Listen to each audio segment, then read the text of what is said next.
दोस्तों इस वीडियो में हम बात करेंगे कि सीलिंग फ़ैन के कनेक्शन मल्टीमीटर की मदद से एक बारी में इसको कैसे सही से करें, उसमें कैपेसिटर कैसे कनेक्ट करें। वहीं साथ ही साथ जानेंगे कि कॉमन वायर कैसे निकालें, चाहे 3 वायर वाला सीलिंग फ़ैन हो चाहे 4 वायर वाला सीलिंग फ़ैन। इस वीडियो को देखने के बाद आपको क्लियर हो जाएगा। तो थोड़ा इंटरनल सीलिंग फ़ैन कैसे काम करता है वो भी बताएँगे, और साथ ही साथ इंटरव्यू में पूछ लिया जाता है कि सीलिंग फ़ैन में कॉमन वायर कैसे निकालें और रनिंग वाइंडिंग में ही फेज़ वायर को क्यों कनेक्ट करते हैं, फेज़ या न्यूट्रल को, सप्लाई को, और स्टार्टिंग वाइंडिंग का क्या रोल है। तो दोस्तों जो हमारे सीलिंग फ़ैन होता है वो सिंगल फेज़ इंडक्शन मोटर ही होती है। उसमें होता है क्या, 2 वाइंडिंग होती है, एक प्राइमरी वाइंडिंग होती है और दूसरी सेकेंडरी वाइंडिंग होती है। कभी आपने पंखा खोल के देखा होगा तो उसमें एक ये वाइंडिंग अंदर होती है और दूसरी ये वाइंडिंग बाहर होती है। तो प्राइमरी वाइंडिंग जो होती है अंदर वाली, इसको स्टार्टिंग वाइंडिंग भी बोलते हैं, और जो बाहर वाली वाइंडिंग होती है सेकेंडरी, इसको रनिंग वाइंडिंग भी बोलते हैं। दोस्तों स्टार्टिंग वाइंडिंग का काम ये होता है कि पंखे को एक बार स्टार्ट करना, मतलब उसमें टॉर्क दे देना। वैसे तो ये सिंगल फेज़ इंडक्शन मोटर होती है, जो ये सीलिंग फ़ैन भी वही है। तो इसमें जो रनिंग वाइंडिंग होती है, इसमें भी अगर हम सप्लाई दे देंगे तो ये पंखा मतलब रन कर जाएगा, लेकिन उसमें हमें क्या करेंगे, मैनुअली हाथ से घुमाना पड़ेगा। इसीलिए स्टार्टिंग वाइंडिंग की ज़रूरत पड़ती है, साथ ही साथ कैपेसिटर की ज़रूरत पड़ती है, क्योंकि कैपेसिटर और starting winding rotating magnetic field create कर देता है ceiling fan single phase induction motor में। क्योंकि जो सिंगल फेज़ इंडक्शन मोटर होती है उसमें रोटेटिंग मैग्नेटिक फील्ड नहीं बनता जैसे कि 3 फेज़ इंडक्शन मोटर में बनता है। तो इस पर मैंने वीडियो अलग से बनाया, अगर डिटेल में आप देख सकते हैं, क्योंकि रोटेटिंग मैग्नेटिक फील्ड इस डायग्राम में देख सकते हैं, ये ऐसे पूरा स्टेटर के चक्कर लगाता है, और सिंगल फेज़ इंडक्शन मोटर में नॉर्थ पोल या साउथ पोल ही क्रिएट होता है। तो इसलिए self starting single phase induction motor नहीं होती। अब इसमें देख लेते हैं, आपका जो पंखा है, पंखे के अंदर जो स्टार्टिंग वाइंडिंग है इसमें से 2 वायर निकले हुए होंगे, और रनिंग वाइंडिंग है इसमें से 2 वायर निकले होंगे। तो होता क्या है, जो स्टार्टिंग वाइंडिंग है और रनिंग वाइंडिंग, इनको दोनों को शॉर्ट करके एक वायर बाहर निकाल दिया है। तो ये 3 वायर का जो फ़ैन होता है, जैसे कि आप इसमें देख सकते हैं, मेरे पास 3 वायर का फ़ैन है, इसमें 3 वायर बाहर निकल रही हैं, एक रेड, दूसरी ब्लैक और तीसरी येलो। तो अब इसमें से हमें पता कैसे चलेगा कि ये कॉमन वायर कौन सी है। तो दोस्तों हम मल्टीमीटर की मदद लेंगे, तो हम मल्टीमीटर से बारी बारी तीनों का रेजिस्टेंस चेक कर लेते हैं। दोस्तों हम तीनों का रेजिस्टेंस सबसे पहले हम चेक करते हैं रेड और येलो के बीच में। तो रेड और येलो के बीच में 96 ओम आया। वहीं अब येलो और ब्लैक के बीच में चेक कर लेते हैं, तो इसमें आ रहा है 220 ओम। अब ब्लैक और रेड के बीच में चेक कर लेते हैं, तो इसमें आ रहा है 122 ओम। तो दोस्तों अब हमें पता कैसे चलेगा कि इसमें कैपेसिटर कहाँ पे कनेक्ट करना है, कॉमन कहाँ पे कनेक्ट करना है। तो दोस्तों जिन 2 वायर के बीच में सबसे ज़्यादा रेजिस्टेंस दिखा रहा है, उन दोनों वायर के बीच में कैपेसिटर को कनेक्ट करेंगे। और वहीं जो इन 2 वायर के अलावा जो वायर बची वो कौन सी होगी, वो हमारी कॉमन वायर होगी। तो हमने क्या करा, इन दोनों वायर के बीच में कैपेसिटर कनेक्ट कर दिया। अभी हमें ये नहीं पता है कि येलो कौन सी है, ब्लैक कौन सी है, पर लेकिन हमें ये पता है इन दोनों वायर के बीच में कैपेसिटर कनेक्ट करना है, क्योंकि सबसे ज़्यादा रेजिस्टेंस इसी में आ रहा है। और जो बाकी जो वायर बची इन दोनों के अलावा, येलो और ब्लैक, वो है रेड। रेड यानी हमारी कॉमन हो जाएगी।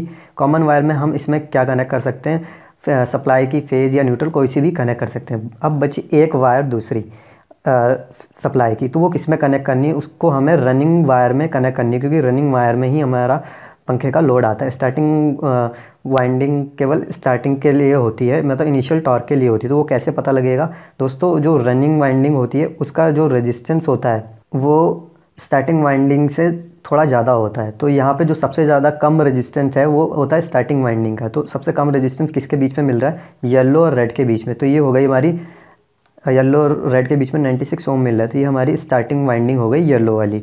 और बची फिर लास्ट में कौन सी, ब्लैक। ब्लैक हमारी रनिंग वाइंडिंग हो गई। रनिंग वाइंडिंग में हमें सप्लाई की दूसरी वायर को कनेक्ट करना है इस तरीके से, और जो दूसरी वायर है स्टार्टिंग वाइंडिंग की, उसमें हमें इन दोनों के बीच में कैपेसिटर कनेक्ट कर देना है। और हम अगर सप्लाई की दूसरी वायर अगर स्टार्टिंग में कनेक्ट करेंगे तो हमारा पंखा उल्टा घूमने लग जाएगा। तो आपको कोशिश करनी है कि रनिंग वाइंडिंग में आपको सप्लाई की दूसरी वायर कनेक्ट करनी है, और दूसरी कॉमन वायर पे आपको सप्लाई की वायर कनेक्ट करनी है। तो रेड और ब्लैक के बीच में आप सप्लाई दे देंगे, और ये जो कैपेसिटर की दूसरी वायर होगी इसे शॉर्ट करके टेप लगा के छोड़ देंगे। तो अब दोस्तों बात कर लेते हैं कि आपके पास 4 वायर का फ़ैन है जिसमें 4 वायर निकल रही हैं, तो उसमें आप कैसे कनेक्शन करेंगे। तो दोस्तों सिंपल है, 4 वायर जो निकल रही हैं तो उसमें से जो दो वायर हैं वो सेम कलर की होंगी। जो मान लीजिए कि सपोज़ कीजिए जो आपकी स्टार्टिंग वाइंडिंग है वो ब्लैक कलर की है, तो उसकी जो 2 वायर होंगी वो ब्लैक ब्लैक कलर की होंगी, और वहीं जो आपकी रनिंग वाइंडिंग है या तो रेड रेड होगी या तो ब्लू ब्लू होगी या तो ग्रीन ग्रीन होगी, मतलब 2 वायर होंगी। तो रनिंग वाइंडिंग की यहाँ पे सपोज़ करिए हमने रेड कलर की, तो 2 रेड कलर की वायर होंगी। तो आपको करना क्या है, बस सिंपल 2 डिफरेंट वायर लेनी है, उन दोनों को शॉर्ट कर देना है। जैसे ही आप शॉर्ट करेंगे तो वो आपकी कॉमन बन जाएगी, आप दोनों टर्मिनल से कहीं से भी दोनों चूज़ कर सकते हैं, रनिंग और स्टार्टिंग से। अब उसके बाद का प्रोसेस, आपको इसमें तो कॉमन वायर मिल गया है जिसको आपने शॉर्ट करा है। यहाँ पे सप्लाई की आप कोई सी भी वायर कनेक्ट कर सकते हैं, फेज या न्यूट्रल।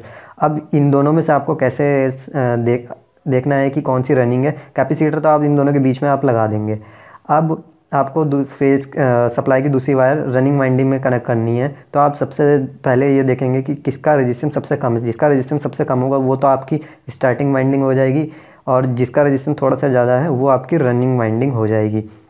वहीं आप ये भी चेक कर सकते हैं सबसे ज़्यादा रेजिस्टेंस 2 वायर के बीच में कैसे आ रहा था। तो दोस्तों यहाँ पे जो मैंने पिछली डायग्राम में बताया था कि जब हम येलो और ब्लैक के बीच में कनेक्ट कर रहे थे तो 220 ओम आ रहा था। वो इसलिए आ रहा था कि इन दोनों वाइंडिंग का रेजिस्टेंस दिखा रहा था, क्योंकि यहाँ से ये शॉर्ट है।